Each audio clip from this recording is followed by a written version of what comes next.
बिस्मिल्लाहिर्रहमानिर्रहीम। आज मैं आपको बताऊंगी मटर पुलाव के साथ मसालादार टिक्की विद चटनी बनाने का तरीका। कम बजट में बनने वाली इतनी मज़ेदार रेसिपी जो कि चिकन मटन की भी छुट्टी करवा देगी। तो आइए चलते हैं और मिलकर शुरू करते हैं अपनी आज की रेसिपी। इसके लिए हम सबसे पहले टिक्की तैयार करते हैं। इसके लिए आप 4 से 5 अदद आलू बॉयल कर लें, इसका आप छिलका उतार लें। फिर आप इनको मैश कर लें, क्रश कर लें या आप इनको कुचल लें। आप जिस तरह चाहें आलूओं को आप नरम कर लें। देखें इस तरह आप सारे आलू को कुचलने के बाद अब आप एक अदद प्याज लें, इसको आप ब्रीक काट कर इसमें शामिल करें। फिर आप शिमला मिर्च ब्रीक कटी हुई 2 चम्मच डाल लें, हरी मिर्च कटी हुई 2 अदद डाल लें, हरा धनिया कटा हुआ खुशबू और जायके के लिए डाल लें। फिर आप इसमें सुरख मिर्च कुटी हुई 1 चम्मच डाल लें, नमक वाइट आधा चम्मच और नमक काला आधा चम्मच शामिल कर लें। फिर आप इसमें ज़ीरा साबुत 1 चम्मच, खुश्क धनिया पिसा हुआ 1 चम्मच, हल्दी पाउडर आधा चम्मच, कसूरी मेथी 1 चम्मच शामिल कर लें। इन सारे मसाले को आप डालने के बाद इसको मिक्स करें। साथ में आप 1 अदद लीमू का रस डाल लें। लीमू के रस डालने से टिक्की का मज़ा और भी बढ़ जाएगा। लीमू का रस निचोड़ने के बाद अब आप सारी चीज़ों को अच्छी तरह मिक्स कर लें। सारी चीज़ों को अच्छी तरह मिक्स करने के बाद अब आप हाथों पे ऑयल लगाएं और इसको आप टिक्की की शक्ल में बना लें। थोड़ा सा मेज़ा लें, इसे आप पहले आप एक हाथ की मदद से इसे गोल सा कबाब बना लें और फिर आप दोनों हाथों में घुमाकर इसके टिक्की की शक्ल में बना लें। देखें इस तरह आप इसको दोनों हाथों की मदद से घुमाकर आप इसका गोल सा कबाब तैयार कर लें। इसी तरह आप इसका कबाब तैयार करके इसे आप प्लेट वगैरह में रखते जाएं। अब देखें कितना अच्छा मसालेदार कबाब जो है वो तैयार हुआ है। इसी तरह आप बाकी कबाब भी तैयार कर लें। आप इसको हाथ के साथ या आप इसको कबाब बनाने वाले सांचे के साथ जैसे आप आसान समझे कबाब को तैयार कर लें। देखें इस तरह आप सारे कबाब को तैयार करने के बाद इसको आप रेफ्रिजरेटर में रख दें। फिर आप पुलाव तैयार कर लें। रेफ्रिजरेटर में आप इसे रखें और जब पुलाव तैयार हो जाए तो फिर आप इसको फ्राई कर लें। अब हम पुलाव तैयार करते हैं। इसके लिए आप चूल्हे पर कढ़ाई या देगचे जिसमें आपने पुलाव बनाना है इसमें आप घी डालें। घी डालकर इसको आप खूब अच्छी तरह पिघलने दें और गर्म होने दें। जब घी अच्छी तरह गर्म हो जाए तो आप इसमें 1 अदद कटा हुआ प्याज डालें। प्याज डालकर आप इसे फ्राई करें, लेकिन ख्याल रहे कि प्याज का आपने ज़्यादा कलर नहीं आने देना। आप इसे 1 से 1.5 मिनट बस फ्राई करें।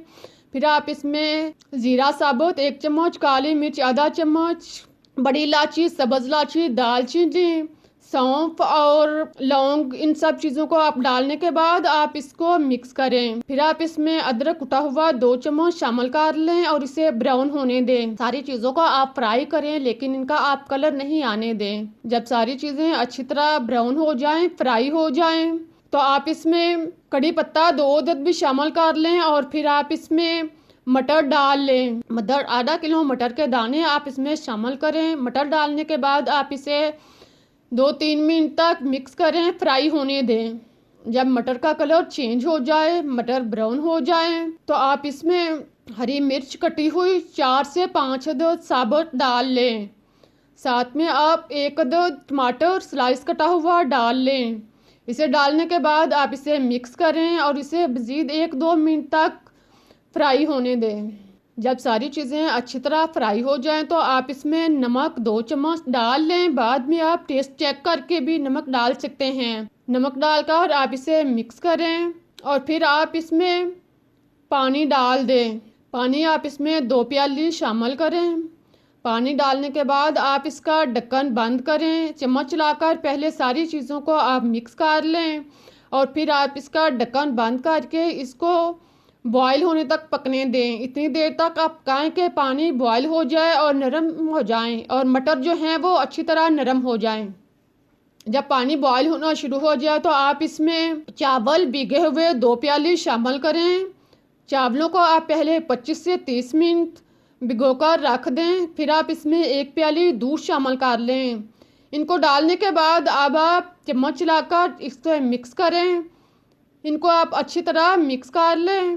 फिर आप इसका ढक्कन बंद करके इसे पकने दें। इतनी देर तक आप इसको पकाएं कि पानी जो है वो खुश्क हो जाए। 3-4 मिनट के बाद आप ढक्कन ओपन करके देखें, पानी जो है वो खुश्क हो चुका है। आप देखें पानी जो है वो खुश्क हो चुका है। अब आप चम्मच लाएं और चावलों को आप ऊपर नीचे मिक्स कर लें। ऊपर वाली तह नीचे और नीचे वाली तह को ऊपर कर लें।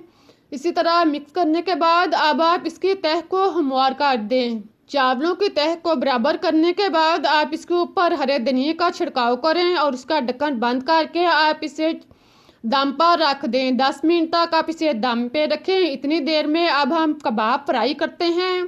कबाब को फ्राई करने के लिए आप घी या ऑयल को गर्म करें और फिर कबाब को आप अंडे में रोल करें।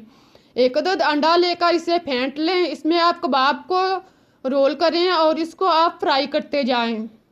बर्तन के रिक्वायर के मुताबिक आप इसमें कबाब डालें और इसे आप फ्राई होने दें। 1 से 2 मिनट तक आप इसको एक साइड से फ्राई करें। जब एक साइड से ब्राउन हो जाए तो आप इसको हरकत दें। 1-2 मिनट के बाद आप इसकी साइड चेंज करें। आप देखें कबाब जो है वो एक साइड से ब्राउन हो चुका है। आप इसको साइड चेंज करें और दूसरी साइड से भी आप इसको ब्राउन होने दें। दूसरी साइड से भी आप इसे 1-2 मिनट तक ब्राउन करें। साथ में आप इसे हरकत दें ताकि क्रंची और मज़े का कबाब तैयार हो। इस तरह जब दोनों साइड से आप कबाब तैयार कर लें तो फिर आप इसको निकाल लें। कबाब तैयार करते हुए आप इसको ज़्यादा तेज़ आंच पे फ्राई नहीं करें। इसे आप नॉर्मल आंच पे फ्राई करें ताकि अच्छा बेहतरीन और क्रंची कबाब तैयार हो। अब आप इसे निकाल लें। निकाल कर आप इसे टिश्यू पेपर पर रखें ताकि ऑयल जो है वो अच्छी तरह जज़ब हो जाए। आप देखें कितने अच्छे मज़े के और क्रंची कबाब तैयार हुए हैं। अब आप पुलाव जो है इसका दम ओपन करें। 10 मिनट के बाद इसका दम ओपन करें। आप देखें मज़ेदार टेस्टी पुलाव भी तैयार हो चुका है। आप चम्मच लाकर चावलों की तह को ऊपर नीचे मिक्स करें। बहुत ही मज़ेदार और टेस्टी रेसिपी, कम बजट में बनने वाली ये रेसिपी सबको पसंद आएगी और प्लेटें चटवा देगी।